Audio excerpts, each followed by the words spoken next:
이번 시간은 페이지 25페이지 기초구조 정리를 하도록 하겠습니다. 기초는 사실 상부의 하중을 지금 현재 우리가 배웠던 고정하중이든 하라중이든 또는 적설하중이든 외력이 왔을 때 그런 하중과 외력을 집안으로 전달해 주는 부분을 기초 부분이라고 합니다. 그런데 지정은 기초판 밑면 아래 부분부터 기초라든지 집안을 보강해 주는 부분을 보통 지정이라고 칭하고 있습니다. 지정.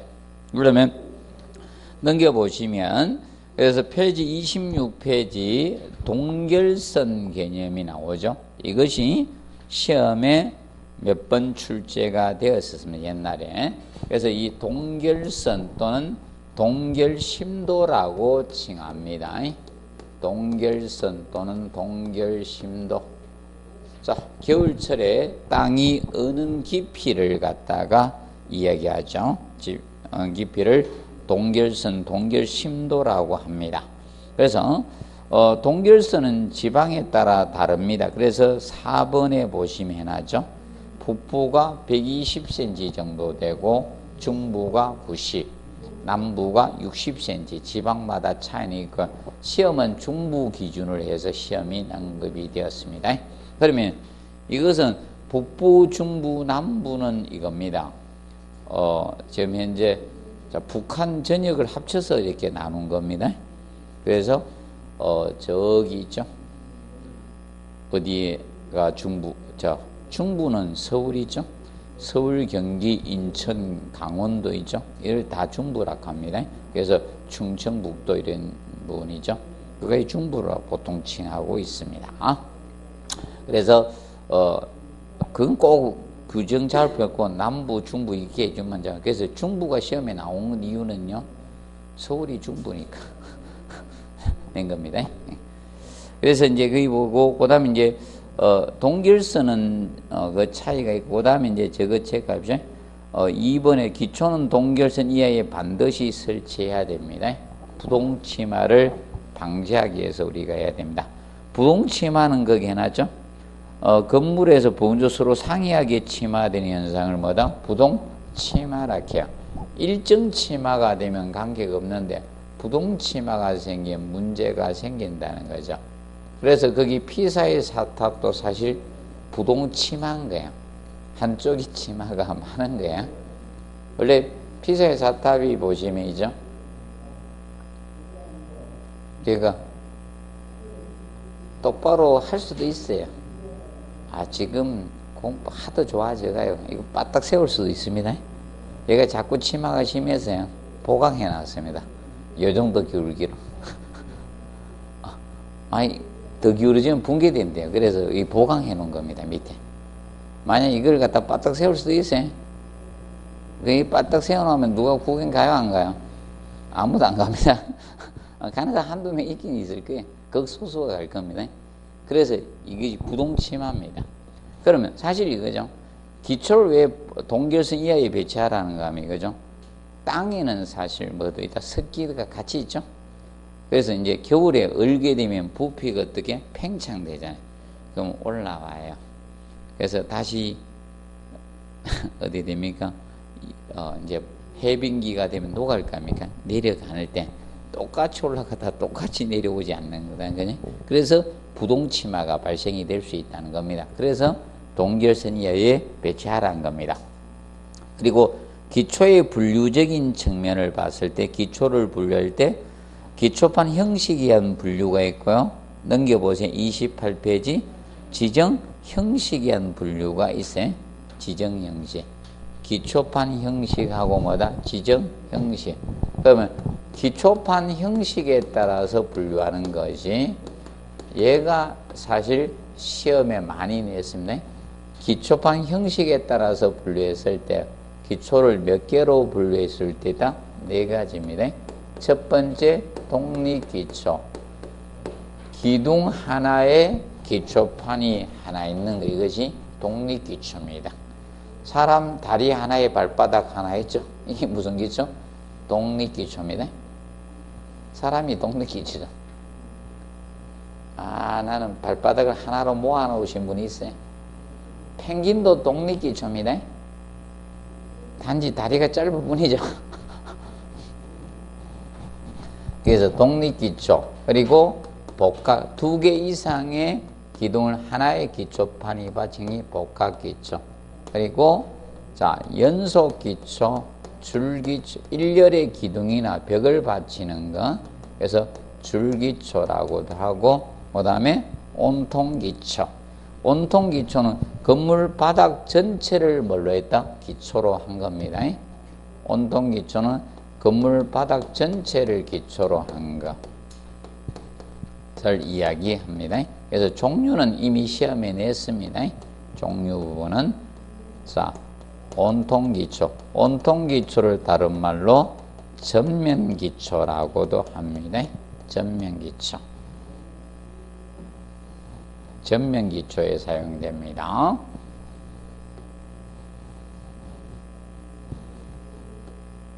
자, 그럼 독립기초는 기둥 하나에 기초판 하나 있는 거예요. 독립기초는 기둥 하나에 기초판 하나 있는 것이 독립기초입니다.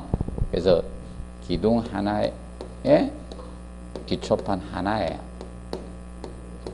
기초판 하나고, 얘는 기둥이 몇 개 이상? 2개 이상 기둥이, 2개 이상의 기둥을 하나의 기초판 하나가 받치는 거예요. 이것이 자, 독립기초입니다. 그리고 얘는 일렬의 기둥이나 이 벽을 받치는 거예요. 이 벽체를. 이것이 이제 기초판 하나가 담당을 해주는 겁니다. 그리고 이거는 건물 바닥 전체를 뭘로 했다? 기초. 건물 바닥 전체를 기초로 한 겁니다. 기초판으로 한 거죠. 이것이 자, 온통기초 또는 전면기초라고 합니다. 자, 그러면 이 독립기초는 기둥 하나에 기초판 하나 있기 때문에 기초판 면적은 적도 경제적인 측면은 유리해요. 그럼 이래 밑으로 올수록 기초판 면적이 증가된 거예요. 밑으로 올수록. 밑으로 오면 기초판 면적이 어떻게? 커진 거예요. 면적을 자꾸 증가시켜 준 거예요. 그럼 밑으로 올수록 비용은 조금 증가될 수 있다. 특히 온통기초가 비싸겠죠. 그럼 독립기초는 그럼 기초판이 적기 때문에 우리도 일반 땅에 다닐 때는 안 침하되잖아요. 근데 늪지대에 가봐요. 뻘에 가봐요. 벌교 뻘에 가면 빠져요, 안 빠져요? 빠지죠. 그럼 얘는 지내력이 적은 집안에 사용할 수 있어요. 지내력이 큰 집안에 사용하는 거예요. 결과적으로 지내력은 집안이 하중을 지지할 수 있는 능력을 지내력이라고 했잖아요. 그래서 그러면 연약 집안엔 적합하다, 부적합하다? 부적합한 기초가 얘예요. 연약 집안에 부적합합니다. 또 연약 집안에 또 채용되는 거라 하면 안 돼요. 그 점을 기억해 두시고, 그 다음에 이 독립기초는 그래서 부동침의 우려가 클 수밖에 없어요. 그래서 이 독립기초의 경우는 이걸 기억해 줘요. 그래서 주각을 고정 상태로 해주기 위해서 지중보를 설계해줘요. 지중보를 설치해 줘야 돼요. 지중보. 원래 보는 기둥과 기둥을 연결한 것이 뭐다? 본데, 지중보라는 것은 기초하고 맞닿는 주각을 고정 상태로 만들어주는 겁니다. 그래서 지중보를 설치해야 돼. 이게 주각을 고정 상태로 해가지고, 주각은 기둥과 기초가 맞닿는 부분이에요. 쉽게 이야기하면. 기둥과 기초가 맞닿는 주각 부분이에요. 생각하시면 돼. 주각을 고정 상태로 해주는 거야. 고정 상태로 하여 부동치마를 방지해 주는 역할을 합니다. 부동치마 방지하는 역할을 합니다. 그래서 혹시나 독립기초가 시험에 왕따를 많이 당해, 얘는. 종합문제 지문밖에 안 나오고, 지 혼자는 절대 안 나와서 지금까지도. 단아들은 막 2번씩 내고 이래도 지는 안 나와요.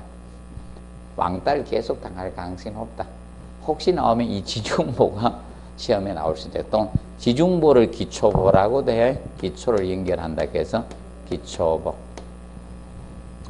자, 복합기초. 복합기초는 2개 이상의 기둥을 하나의 기초판에 받치는 게 무슨 기초? 복합기초입니다.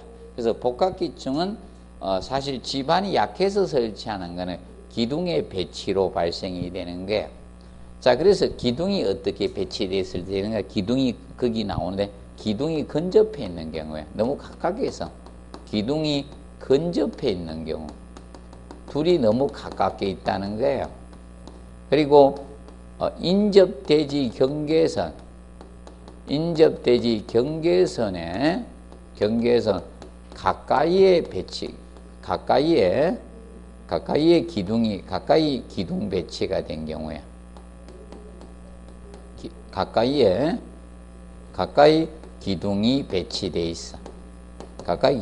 그러면 요겁니다. 얘는 너무 기둥이 너무 가깝게 둘이 너무 가까워. 이렇게 가깝게 있다 보니까 따로따로 독립기초 만들기 힘드니까 차라리 하나로 이렇게 만들자는 겁니다. 이렇게 이게 복합입니다. 따로따로 만들는 게 둘이 중복돼 버리죠, 맞죠? 아니면 인접대지 경계선 가까이. 자, 대지 경계선이 여기 있었어요. 여기에 기둥이 여기에 배치가 되어 있는 거예요. 이렇게 기둥이 가깝게 배치되어 있기 때문에 그래서 이렇게 기둥이 배치가 되어 있는 게 기둥이 이렇게 배치되어 있습니다. 그러면 여기 독립기초를 못 만들잖아요. 이렇게 해서 못 만들죠? 아니 남의 땅에다 만들고 자기 땅에 넘어오도 막 난리인데 맞죠? 그래서 여러분들 이거잖아요. 밑에는 지하는 넘어오면 안 되죠? 아니 여러분들 나무 뿌리도 넘어오면 안 되죠? 근데 지상은 넘어올 수 있죠, 나무가. 근데 딸 수는 없지. 떨어지는 거 먹어도 됩니까? 그런 거 혹시 민부에서 안 배웁니까? 배웁니까? 근데 지하는 못 넘어옵니다. 남의 땅에 넘어가면 안 되죠? 그래서 이겁니다. 여기에 대해서 이렇게 이걸 사다리꼴 모양으로 만드는 거예요. 이 기초를 무슨 모양? 사다리꼴 모양으로 이렇게 만드는 거예요. 그럼 사다리꼴의 무게 중심을 이용해서 힘을 전달하겠다, 이게. 이것이 복합. 그럼 기둥의 배치 문제로 생기는 게 복합기초. 명심하세요? 복합기초를 설계하는 것은 뭐다? 기둥의 배치 때문에 발생한 현상이야. 기둥이 너무 가깝게 배치되어 있거나 인접대지 경계선 가까이 배치되어 있기 때문에 생기는 현상이다. 그래서 혹시 사다리꼴 모양의 기초가 나오면 무슨 기초다? 복합기초예요. 그 다음에 연속기초는 일렬의 기둥이나 벽체를 받치는 기초가 연속기초입니다. 그래서 이거는 자 알아두실 것이 이것이 조적조의 기초가 얘가 됩니다. 조적조 건물의 기초를 연속기초, 줄기초로 해요. 특히 얘는 저층 건물의 적합도가 있고 고층 건물은 좀 어렵습니다. 그래서 아파트가 요새 거의 고층화됐죠. 그래서 요새는 거의 원통기초 형태로 많이 가고 옛날에 5층짜리 아파트 시절에 줄기초가 있었어요. 5층짜리 아파트는 옛날 주공에서 지을 때 있죠. 5층짜리 아파트를 지었었거든. 그럴 땐 줄기초가 있었어요. 근데 지금은 아파트는 거의 지하주차장을 넣어버리죠. 지하주차장 넣으면 온통기초인 거예요. 지하주차장 넣어버리면 그게 온통기초라고 보시면 됩니다. 자, 그래서 이제 조적조의 건물의 기초가 무슨 기초다? 자, 연속기초가 되고, 그 다음에, 자, 진해력이 작아가지고, 진해력이 적어 독립기초가 알맞지 않을 때 이겁니다. 이거랑. 그래서 여러분들 이거 생각하면 돼요. 뻘에 그냥 서 있으니까 빠지니까 어떻게 됩니까? 빠졌을 때 나오기 힘들잖아요. 그럼 누우시면 돼요. 이렇게 서 있으니까 집중하중 때문에 빠진 거예요. 그래서 뒤로 누우세요. 뒤로 누우면요, 힘이, 무게가 안 가야죠. 슬슬 빼면 빠져요. 그것을 계속 빼려니까 못 빼는 거예요. 옛날에 1박 2일에서 저거 누가 했습니까? 강호동이 빠졌었잖아요. 벌교 가가지고. 1박 2일 그때도 안 봤어요. 옛날에 강호동 씨 나올 때. 봤죠? 그때 빠져가지고 막 살려달라고 그랬죠. 그때 누가 좀 도와줬죠? 종민이가 도와줬는가 도로 박았는가 모르겠네. 자, 그래서 이제 이겁니다. 이럴 때 쓰면 돼. 지내력이 적기 때문에 독립기초가 알맞지 않을 때, 독립기초가 알맞지 않을 때입니다. 그래서 이런 경우에 무슨 기초를 쓴다? 연속기초, 줄기초를 쓰집니다. 알맞지 않은 경우에 우리가 쓰는 거예요. 자, 기억하시고. 그래서 기억해요. 그러면 얘들 둘이 사실 이겁니다. 얘들 둘이 연약 집안에 쓸 수 있는 기초에 쉽게. 연약 집안에 사용을 할 수 있는 것이 무슨 기초? 연속 기초하고 온통 기초를 쓸 수가 있는 겁니다. 쓸 수가 있습니다. 그래서 기억하시고 두 가지. 근데 건물의 규모가 작을 때는 무슨 기초로 간다? 연속 기초. 건물의 규모가 커지면 고층 건물이 되면 뭘로 간다?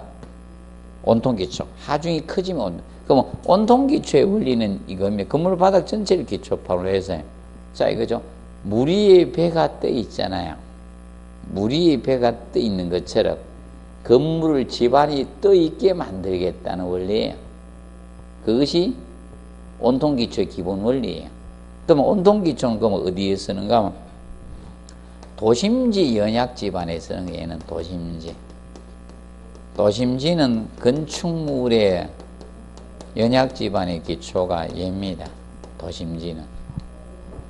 그럼 얘들, 자, 도시 외곽의 연약 집안은 줄기초고 연속기초가 하면 되는 거고. 자, 도시 외곽지에 고층 건물이 지어지는 건 아니죠, 맞죠? 쉽게 얘기하면, 자, 도심지는 땅의 활용도가 높아요, 낮아요? 높죠? 도심지는 비싸게 주고 땅 사는데 높이 줘야 돼요, 낮게 줘야 돼요? 단독주택 질까요? 땅 진짜 비싸게 주고 사가지고 단독주택 지으면 한 평당 1억 넘게 주고 지어가지고 단독주택 지으려고 하면 돈이 얼마나 필요합니까? 맞죠? 대지 면적 100평방 딱 짓는다 해도요 1억 주고 사면 100억이 필요하고 건물 지어야 되죠. 그다 그렇게 질 필요는 없죠. 그렇기 때문에 건물을 고층화 시킬 수밖에 없잖아. 그럼 하중이 커진다 작아진다? 커질 수밖에 없죠. 그럴 때는 온통기초로 가는 거예요. 그러면 얘는 대칭형 건물에 유리합니다. 대칭형. 대칭형 건물에 적합합니다. 비대칭형은 안 좋아요. 자, 쉽게 이거 보시면 돼요. 배가 대칭형입니까? 비대칭형으로 만들어진다? 배. 대칭형이죠. 배가 비대칭형으로 만들어지면요, 침몰당합니다. 맞아? 건물도 똑같은 거예요. 그 대칭형이죠, 온 거예요. 그럼 비대칭형 건물을 만들면요, 비용이 엄청나게 증가돼야 돼요. 그 건물을 유지하려고 하면. 비싸진다는 거예요. 그래 보시면 돼요. 자, 기억을 해 두시고요. 그 다음에 이제 그 온통기초 해가지고 나오죠. 한번 읽어 두세요. 온통기초는. 자, 그리고 넘겨보시면 기초설계시 고려사항이 28페이지 나옵니다. 기초설계시 고려사항. 이거는 바로 하니까 13회 때 바로 내줬어요. 13회 때 기출됐어요.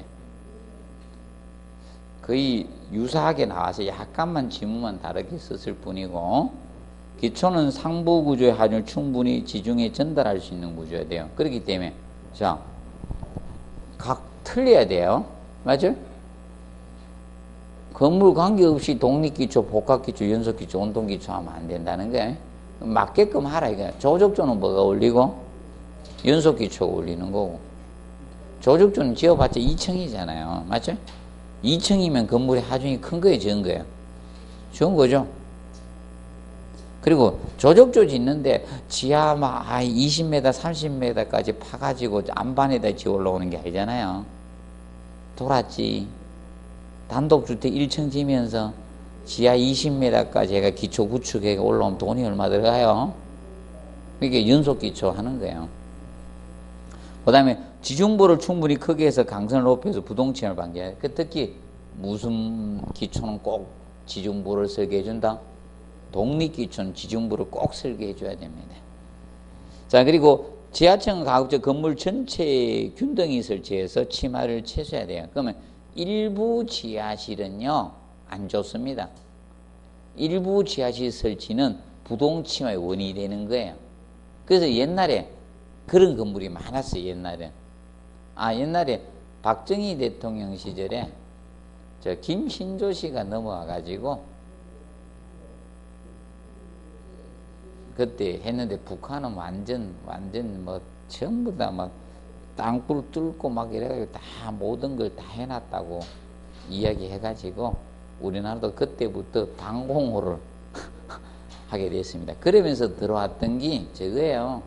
지하철 들어온 게 그거예요. 지하철하고 이 일반 건물에는 지하층을 법적 의무화를 뒀어요. 옛날에는. 그리고 턴을 뚫은 거예요. 남산 터널 이런 거. 에이, 터널이 그냥 뚫은 거 아니에요? 그때 방공호 개념으로 뚫린 게 초반에. 아니, 전시에 방공호로 이용하기 위해서.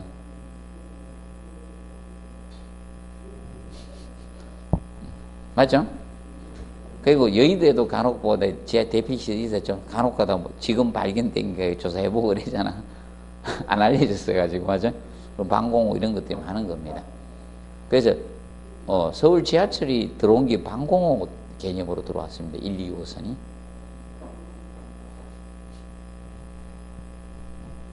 보시고 그것도 있고 그 목적도 있으면서 있죠. 교통 목적도 있으면서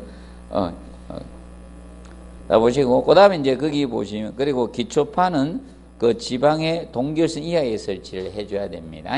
그리고 다른 형태의 기초를 자 줄였으면 무슨 기초? 이종 형식 기초라고 합니다.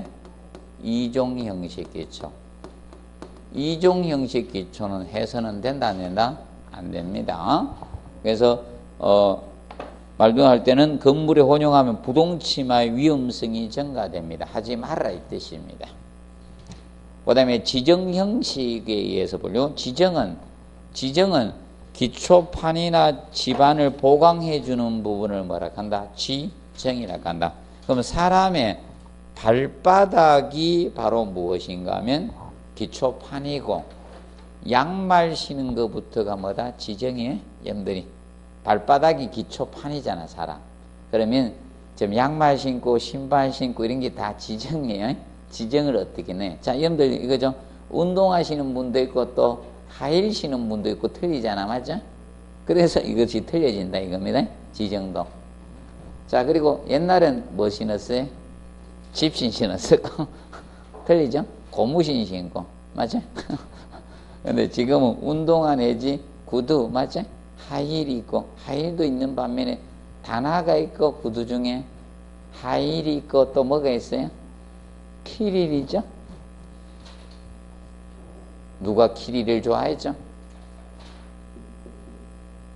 누가 키릴을 많이 좋아합니까? 아이돌은 당연히 좋아할 거고, 아이돌은 그 하일이 아니죠. 그 키릴이 많죠. 이게 하일이 몇 센치에서 몇 센치 가지고 몇 센치 이상 되면 키릴이라 하던데. 그거 모릅니까? 잘 안 신어서 모르는구나. 잘 신는 사람들은 그 구분을 딱 하더라고. 키릴과 하일의 구분. 옛날에 들어가지 다 까먹었어요. 20대 들어가지고. 옛날에 수업하러 들어갔는데 남성은 2분밖에 없고 전부 다 여성분들이더라고. 거기 인테리어 그거라서. 남성들은 없어가지고 거기 여성들한테 다 알던데. 키릴과 하일의 구분점이 있더라고요. 잘 모르십니까?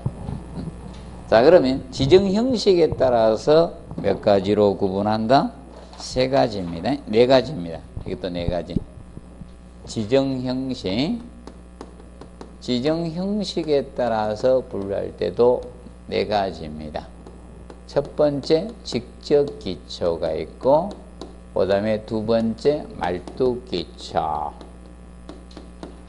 그리고 세 번째, 피어 기초. 네 번째, 온통 기초. 자망 기초. 왜 온통 기초? 자망 기초. 이 네 가지가 있습니다. 근데 대장은 말뚝이에요. 말뚝이 대장. 이것은 말뚝 대장, 부대장 직접 기초. 자, 그래서 거기 보시면 직접 기초는 기초판이 직접 지반이나 또는 잡석 다짐 정도의 경미한 지형. 잡석 다짐이나 미창 콘크리트 지정 정도의 것은 경미한 지정으로 봅니다. 그 위에 기초를 하는 것이 직접 기초입니다. 직접 기초는 경미한 지정을 하고 그 위에다가 해도 되고요. 직접 지반해도 된다 이겁니다. 직접 기초가.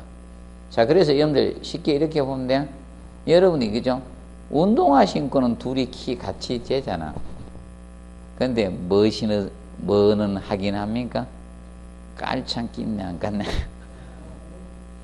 개그맨 중에 옛날 항현희 씨가 깔창 많이 끼고 나가 개그만 했죠. 갑자기 키가 높아서 이렇게 되다 보면 깔창 빼면 키 낮아졌잖아. 그래서 이제 기본적인 경미한 지정은 잡석 지정이나 이런 거 있죠. 미창 콘크리트 지정 이 정도 해준 걸 무슨 지정? 경미한 지정이라고 합니다. 쉽게 얘기하면 양말 신고 일반 신발 신는 거야, 운동화. 기억하시면 되겠고, 그 다음에 말뚝 기초는 말뚝 박아준 겁니다. 말뚝을 박아야지 무슨 기초? 말뚝 기초입니다. 그래서 말뚝 기초, 말뚝 지정은 저 뒤에 가서 그래서 다루시면 됩니다. 나중에 저 뒤편 잠깐 봅니다. 자, 말뚝 지정은 뒤쪽에 가면 많이 나오고 있어요. 페이지 어디서부터 나오는가 하면 50페이지부터 말뚝 지정해가지고 나와요. 50페이지. 올해는 조금 공부를 해야 될 것 같습니다. 이제 말뚝을. 확률이 50대 50 정도 됩니다. 조금 하셔야 돼, 이제. 여기를 할 겁니다. 그럼 미리 중요한 데는 찍어줄게요. 일단은. 페이지 54페이지입니다. 54페이지가 올해 시험은 제일 중요합니다. 54페이지. 그 박스 나오죠? 예. 여기가 중요합니다. 예. 그건 나중에 하게 될 겁니다. 보시고, 그 다음 29페이지 기초 파기. 파는 걸 공동주택 관리사가 너무 열심히 하실 필요는 없잖아요. 우리는 공동주택 관리사죠? 건물 짓는 사람이 아니죠. 맞아? 그래서 30페이지 보시면 기초 파기 공법 정도 조금 알아두시면 돼요. 아일랜드 공법이 있고, 트렌치크 공법, 오픈컷 공법, 탑다운 공법 나오죠. 역구축 공법, 역타 공법이 나옵니다. 자, 그래서 앞전에 탑다운 공법이 시험에 나왔죠. 탑다운 공법 가지고 답을, 그래서 그 20회 기출문제가 이거예요. 탑다운 공법을 아느냐 모르느냐를 테스트했습니다. 그럼 나중에 또 묻게 될 겁니다. 탑다운 공법은. 내가 보니까 탑다운 공법은 절대 끝나지 않았습니다. 앞으로 더 물어요. 자, 그러면 지금 현재 보시면 그 아일랜드 공법 있죠. 자, 아일랜드 공법이나 보통 이겁니다. 자, 한 번에 톱하기가 힘들 때 하는 겁니다. 그러면 이제 도심지 연약 지반은 온통 기초를 해야 되는데, 도심지 연약 지반의 기초가 무슨 기초 된다 했어요? 온통 기초가 된다 했죠. 그럼 파야 돼. 파내야 돼. 그러면 도심지는 건물을 고층화 짓다 보니까 보통 고층 건물들은 안반 나올 때까지 팝니다. 안반 위에다 축 줘야 돼. 보통 보면. 굉장히 튼튼한 게 좋아요. 그래서 뉴욕이 도시가 괜찮습니다. 뉴욕 거기가 밑에가 기반함이 엄청 단단하잖아요. 그래서 걔들은 지하철 밑에 뚫는데 그냥 뚫잖아. 안반이 하도 좋아가지고 그냥 다이나마트 그냥 폭파시키고 바로 뚫대. 와씨, 우리나라는 아주 뭔가만 보강해가면서 막 해야 돼. 걔들은 보강도 안 하더라고. 하도 튼튼해. 그래서 도심지 연약 집안 있죠? 도심지 연약 집안은 어쨌든 뉴욕 안 가봤습니다. 시청각 교재로 본 거죠. 인터넷 이런 걸로 본 거지. 찾아가지고 제가 어떻게 유일하게 간 데는 딱 한 군데밖에 없습니다. 그래서 이 도심지 연약 집안에 쓸 수 있는 게 아일랜드 공법하고 2번에 뭐다? 트렌치 공법. 원래 트렌치는 참호처럼 판다 해서 트렌치라 하죠. 그리고 뭐가 있는가 하면 아까 탑다운 공법. 그리고 이제 슬러리 월 공법. 슬러리 월 공법은 지하 연속벽 공법입니다. 지하 연속벽. 월이 벽입니다. 안정액 이용해서. 여기 있는데, 아일랜드는,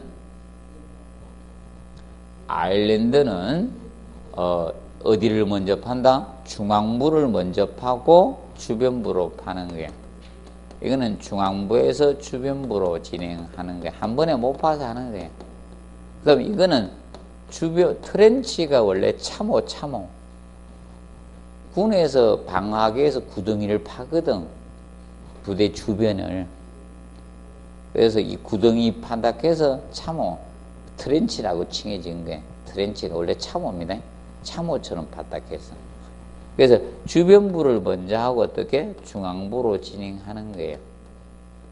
근데 탑다운 공법은, 자, 거기 쭉 써놨습니다. 이렇게 하는 공법이다. 자, 탑다운 공법은 이거예요. 자, 지하 굴착하고 지상 축조를 동시에 가는 거예요. 이 지하 굴착과 지상 축조를 동시에 하는 거예요. 위로 올라가고 밑으로 파고 내려가는 거예요. 지상 축조를 동시에 하는 거예요. 이게 탑다운 공법. 밑에는 파나가고 위는 더 가고. 그래서 그 하는 걸 거기 해놓은 겁니다. 근데 이제 그거 체크하십시오. 자, 탑다운 공법의 세 번째 줄 보면 해놨죠. 도심지 내 공사 여건상 열악 부분에서 온통 파기 공법이나 버팀대 공법이나 어스앵커 공법도 적용이 어려운 곳에 사용하는 거예요.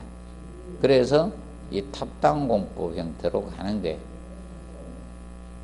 최근에 건축물 중에 대표적인 게 저거의 탑다운 공법 쓴 것이 저 동대구 역사 앞에 한성센터에서 엄청 세게 큰 건물 지었어요. 거기에 연면적 30몇만 건물을 지었어요. 연면적이 30몇만 대. 나중에 한번 검색해 보세요. 거기 탑다운 공법을 썼습니다. 최근에 건축물 유명한 거죠. 거기 버스 터미널하고 막 같이 연계해가 막 다 돼 있는. 그래서 보시고 이거는 안정액을 이용하는 거예요. 안정액. 벤토나이트 이용했거든. 안정액. 자, 슬러리 월공법으로 쓴 게 대표적인 건물이 저겁니다. 여의도가 모래섬이잖아요. 모래가 퇴적되면서 있죠. 섬을 만들었잖아요. 그럼 여의도를 파면 다 모래거든요. 그래서 LG 쌍둥이 빌딩이 있어요. LG 본사. LG 트윈 타워라 하던가? LG 트윈탑 타워라 하는 것 같은데, 트윈탑. 그래서 그것이 이 슬러리 월공법으로, 자, 슬러리 모래가 파면 부서지잖아요. 맞죠? 모래 땅인데 밑에 버리면 어떻습니까? 너무 바로 모래는 그냥 사상 녹아 쑥 스며져. 그러니까 붕괴될까 밑에다 안에다가 안정액을 넣는 거예요. 붕괴되지 말라고 벤트나이트 용액이라는 것을 넣어가지고 붕괴되지 않도록 해가지고 철근배근한 거 넣고 콘크리트 타설하면서 안정액을 빼내는 거예요. 그 방법성이 바로 슬러리 월공법인데, 그럼 얘는 도심지에 적합합니다. 자, 그러면 얘를 공부하라는 게 아니고요. 얘들은 도심지에 적합한 공법이고요. 근데 오픈컷 공법 있죠. 이거는 그 토지 좋고 대지 여유가 있을 때 하는 거예요. 그래서 이렇게 혁의 안식각을 이렇게 파내려 가잖아요. 이런 식으로. 그러면 어떻게 됩니까? 여유가 많아야 돼, 적어야 돼요. 근데 도심지 여유가 많아요. 여유 없어가지고 맨날 저거죠. 도로 인도를 뭐 합니까? 점유하잖아. 맞죠? 그래서 이런 공사할 때 이미 그것까지 다 돈 내잖아.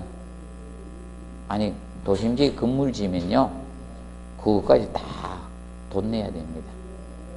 왜냐 하면 대지 여유가 없으니까 인도나 차도를 점유할 수 있죠. 공사하다 보면. 맞죠? 그래서 여러분들이 이렇게 돌아가잖아. 간혹가 통행 제한 해가지고 그거 위법이잖아, 원래 그냥 하면. 그래서 이미 그거 도로 점용 사용 허가 받아가 하는 거예요. 인도도 도로예요. 차도만 도로가 아니에요. 인도도 도로예요. 점용 허가 받아서 하는 거예요. 돈 내고 하는 거예요. 그리고 그걸로 인해서 뭐다? 교통의 흐름에 장애를 줄 수 있죠. 거기에 대한 돈 다 내야 돼. 자, 봐두시면 됩니다. 그래서 그거 정도 보시고요. 그 다음에 35페이지에 보면 흑마기 사용할 때 주의사항 나오죠. 얘는 그냥 읽어두세요.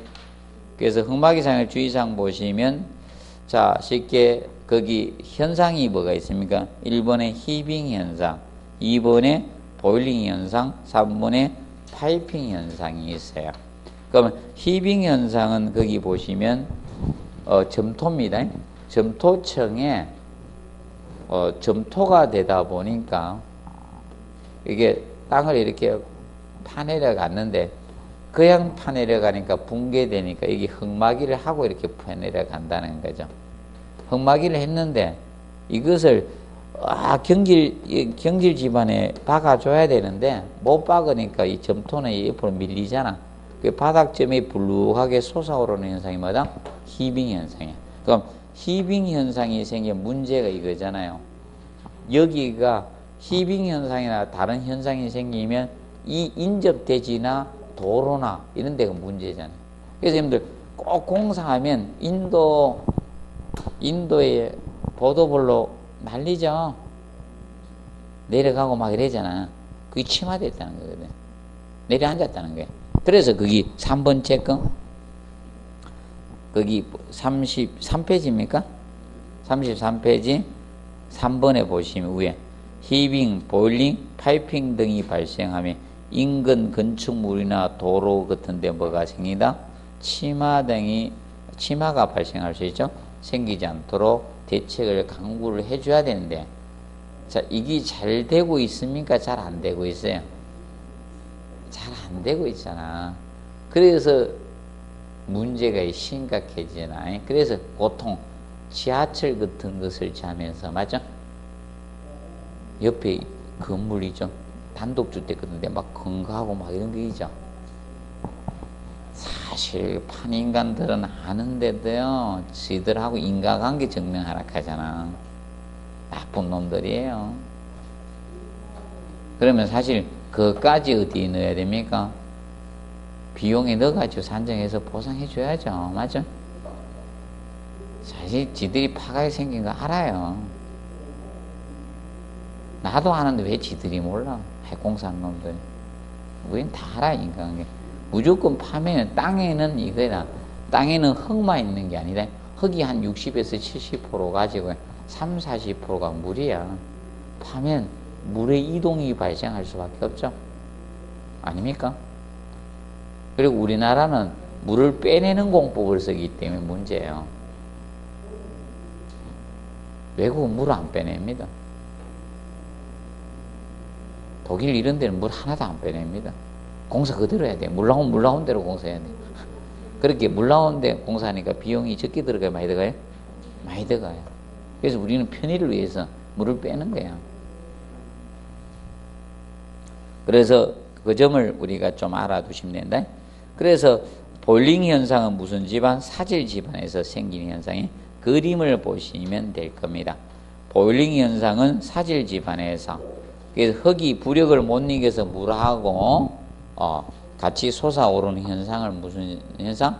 보일링 현상이고, 파이핑은 널말뚝에 구멍이 난 거야. 틈새가 발생돼서 흙탕물이 분출하는 현상이야. 이 흙탕물이 분출하는 현상마다 파이핑. 그러면 공사를 제대로 못해서 발생하는 거죠. 맞죠? 파이핑 현상은. 그럼 틈을 막아주면 되는 겁니다. 그것이 기본이라 보시면 된다. 자, 그래서 자꾸 반복을 해서 정확히 여러분 걸로 학습을 하십시오. 앞전은 탑다운 공법을 묻는 문제가 나왔습니다. 그러면 아까 공법에서 있죠. 공법에서 이겁니다. 30페이지 공법에서는 기초 파기 공법, 땅 파는 공법, 터 파기 공법은 도심지에 부적합한 건 누가 부적합해요? 오픈컷이죠. 오픈컷 공법 있죠. 이 오픈컷 공법은 도심지에 적합하다, 부적합하다? 부적합한 공법이에요. 도심지, 자, 연약 집안의 터파이 공법으로 가장 부적합한 공법이 무엇이다? 오픈컷이에요. 그 점을 우리가 알아두면, 그러면 도심지에서 오픈컷 하락하면 방법은 이거예요. 적게 지어야 돼요. 땅이 있으면 건폐율을 절대로 많이 하면 안 되겠죠. 건축 면적을 많이 지으면 안 될 거 아닙니까? 건폐율을 50% 이렇게 하면 오픈컷을 잘하면 할 수도 있어요. 맞죠? 그런데 만약에 도심지는 거의 건폐율이 8, 90%잖아요. 거의 8, 90%를 짓기 때문에 오픈컷 공법을 쓸 수가 없는 거예요. 그렇게 보시면 됩니다. 그리고 사실 굉장히 어떻게 짓고 있으면 타이트하게 짓고 있죠. 건물을 지을 때 어떻게 짓고 있습니까? 도로변에 최대한 어떻게? 뒤로 후퇴해서 짓는 집들이 잘 없잖아. 뒤로에서 후퇴해서 이렇게 지면, 도로에서 뒤로 후퇴해서 하면 건축선이 정해져 있어요. 나중에 여러분들 배우게 될 겁니다. 2차 배우면서 배우게 될 겁니다. 1차 합격하면 건축선, 건축물을 건축할 수 있는 한계선을 건축선이라 하는데, 원래 대지와 도로의 경계선이 건축선이 되는데, 그러면 대지하고 도로의 경계선에 건물을 딱 짓는 거야. 근데 간혹 가다가 어떻게 됩니까? 지정 건축선, 별도로 건축선을 허가권자가 정해놓은 경우가 있어요. 그럼 뒤로 후퇴하는 거예요. 나중에 배우실 겁니다. 그래서 봐두시고. 자, 그 다음에 14페이지 집안조사부터는, 여기부터는 다음에 하도록 하겠습니다. 오늘 처음이라서 많이 안 나갑니다. 처음 오신 분도 있고. 여기까지 해서 나가도록 하겠습니다. 다음 주는 요 집안조사부터 해서 나갑니다. 그래서 보고 조적조 있죠? 조적조까지 미리 학습해 오실 분들은 3장 조적조까지 공부해 오세요. 난 미리 한번 보고 와야 되겠다. 나는 예습을 한번 하고 와야 되겠다. 분을 위해서.